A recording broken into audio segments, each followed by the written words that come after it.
Yes, ça il est bro. Comment on va aujourd'hui? Aujourd'hui on se retrouve pour une petite expérience avec ChatGPT, à savoir quelles sont ses connaissances sur le reggae. Let's go. Donc première question. On va lui demander les 3 plus gros artistes reggae de tous les temps. Voilà. Peux-tu me donner les 3 plus grands artistes de reggae de tous les temps?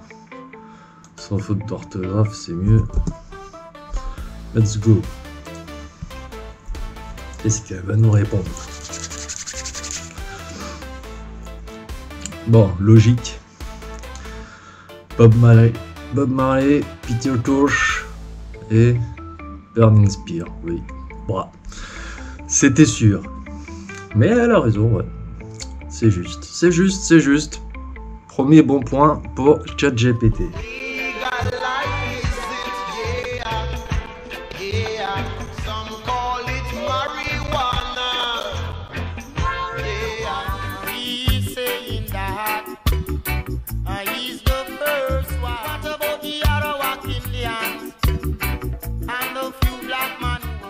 On va essayer un truc un peu différent. Alors, peux-tu me donner les 3 plus grands artistes qui vendent le plus d'albums reggae?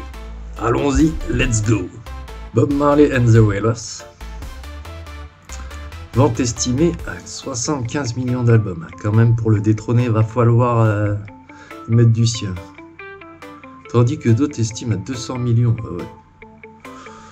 Voilà, fourchette est large. Album emblématique, Légende, 84, j'avais 2 ans. Damian Marley, bien que les chiffres précis des ventes d'albums ne soient pas disponibles, a accumulé 1,6 milliard d'écoutes sur Spotify en 2023. Ok. Album notable, Welcome to Jamrock, 2005, normal. A Soulja, ouais, Soldier of Charm. Vente estimée, 3e par maison, Spotify, il se passe par rapport aux chiffres de Spotify. Moi je veux des ventes d'albums purs. Top 3, Bob Marley and the Wailers, Damian Marley et Soulja. Soulja, c'est la petite surprise.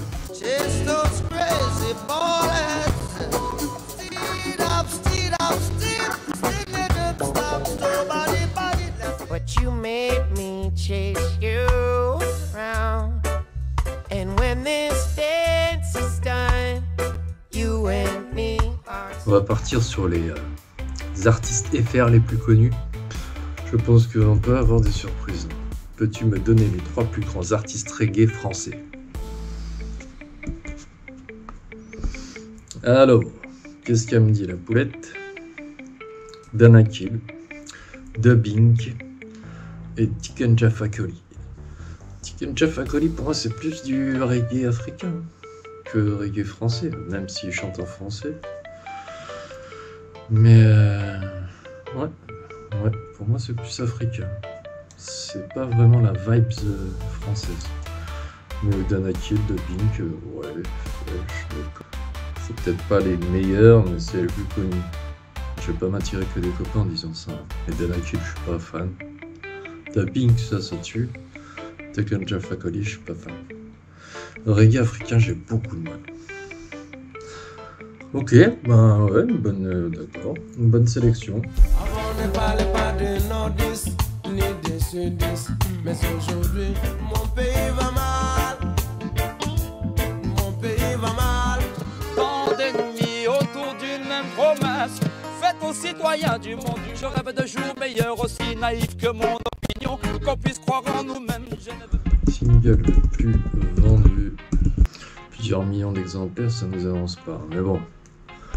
Buffalo Soldier, le plus gros single reggae de tous les temps, de Bob Marley bien sûr.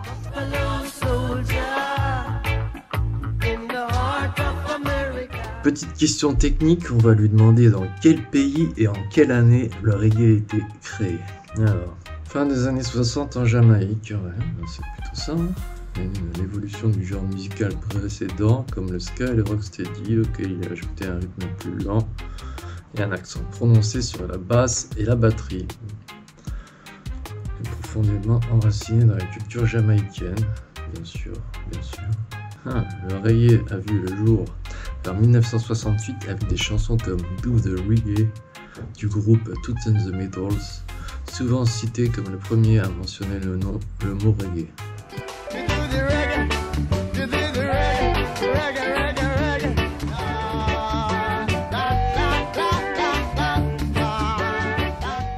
Le reggae est étroitement lié au mouvement Rastafari, un courant spirituel jamaïcain prônant l'émancipation et la fierté des racines africaines. Des artistes comme Bob Marley ont propulsé cette philosophie à travers leur musique. C'est clair. Ben, elle dit pas trop de conneries pour l'instant. Hein. Bon, après, elle se base sur ce qu'il y a sur internet, donc forcément, si elle regroupe les bonnes infos, ça va être juste. Premier album reggae français. L'album reggae enregistré par un artiste français est aux armes, etc. de Serge Gainsbourg le 13 mars 1969. Et c'est même pas un reggae man. Cet album a été enregistré en Jamaïque avec des musiciens locaux de renom, marquant une étape importante dans la carrière de Gainsbourg et dans l'introduction du reggae en France.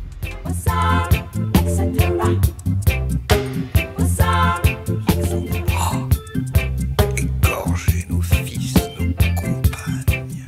Ah ouais, alors là... Il est intéressant de noter que bien que souvent considéré comme le premier album reggae français, Aux armes etc. est précédé par Mellow Reggae de Claude Dubois, sorti en 1977. Cependant, Claude Dubois était un artiste québécois. Son album est parfois omis des discussions sur les débuts du reggae en France.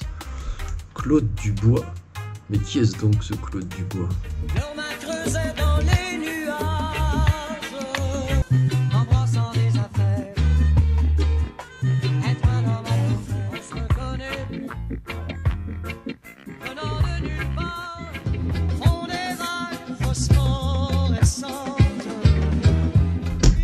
Très intéressant cette découverte Mellow Reggae de Claude Dubois.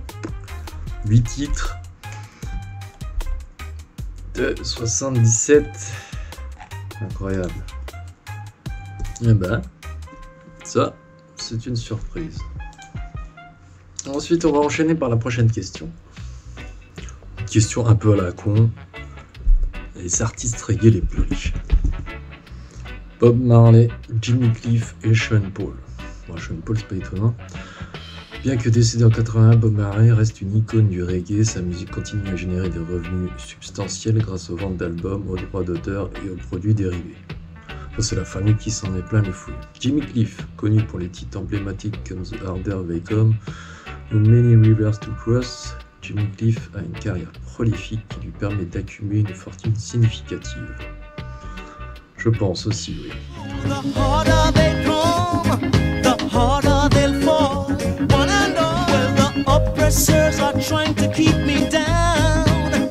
Et Sean Paul, artiste dancehall jamaïcain, Sean Paul a connu un succès international avec des hits tels que Get Busy en température. Sa popularité mondiale et ses collaborations avec divers artistes ont contribué à sa richesse. Ouais, je veux bien le croire, je veux bien le croire.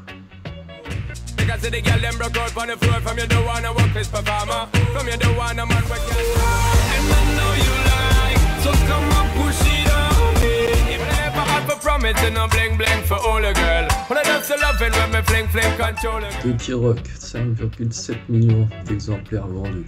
5,7 millions. The Trinity, 4 millions. Hop, hop, hop. Voilà, une petite question un peu technique. Sais-tu ce que c'est une dancehall queen dans la culture reggae dancehall? Let's go, on va voir sa réponse. Alors, ce terme désigne une femme qui excelle dans l'art du dancehall dancing, un style de danse énergique, expressif et parfois provoquant.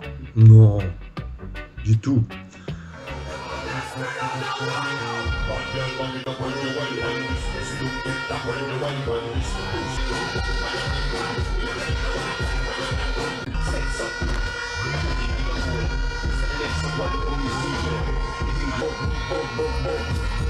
Elle incarne à la fois la mode, la créativité et la maîtrise du mouvement dans cet univers.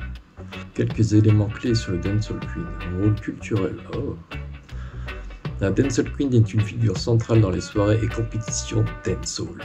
Elle attire l'attention grâce à ses mouvements audacieux, souvent en improvisation, et sa capacité à suivre ou réinterpréter les rythmes des morceaux du dancehall.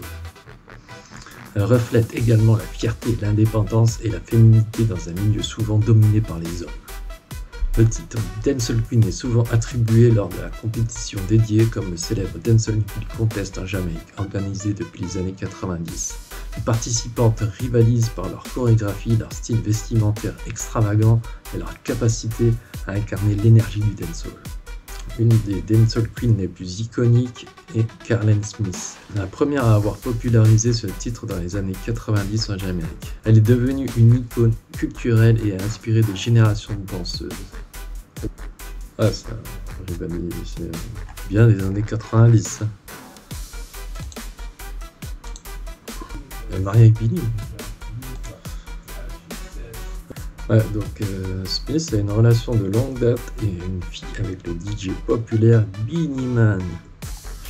Voilà, tu vois, tout se croise, tout se crée, tout se transforme. Hein, non, c'était pas ça. Et ensuite, on va lui sortir une petite dernière là pour la route. Les sound systems jouent un rôle central dans la culture du reggae dancehall. Ils sont des ensembles mobiles de musique amplifiée composés de grandes caisses de haut-parleurs et d'un système audio qui permet de diffuser la musique, principalement le reggae dancehall, lors de soirées, de fêtes et de rassemblements. Voici quelques aspects clés de cette représentation. Diffusion de la musique, compétition et identité, création de liens sociaux, histoire et influence, célébration de culture locale et de résistance. On va pas tout lire non plus, hein. Dans les quartiers populaires jamaïcains, particulièrement dans les années 50-60, les sound systems ont servi à tisser des liens sociaux en permettant aux jeunes d'accéder à la musique et à la culture. De nombreux producteurs, DJ et artistes ont fait leur début en jouant avec des sound systems. Cela a été le tremplin pour des légendes comme Miss Scratch Perry et King Tubby's, Coxstone Dodd, qui ont influencé sur la production musicale reggae à travers leur travail avec ces systèmes. Ils permettent une expression de la culture locale, souvent en lien avec les luttes sociales et politiques. Comme chez nous, hein. Très agréablement surpris de cette chat GPT qui nous a pas sorti trop de conneries, hein. Même elle nous en a pas sorti, je pense, du tout même. Donc c'est très bien. La culture reggae est entre bonnes mains. ChatGPT s'occupe de tout. C'est bon. N'ayez pas peur. On se retrouve une prochaine pour une prochaine vidéo. Ce petit test c'était pour délirer. Peut-être qu'il y aura une partie 2. Peut-être une partie 3. On verra. J'ai quelques petites questions encore de côté. Donc si ça vous a plu, mettez un petit pouce bleu, un petit like, ça fait toujours plaisir. Ça encourage la chaîne, ça m'encourage moi.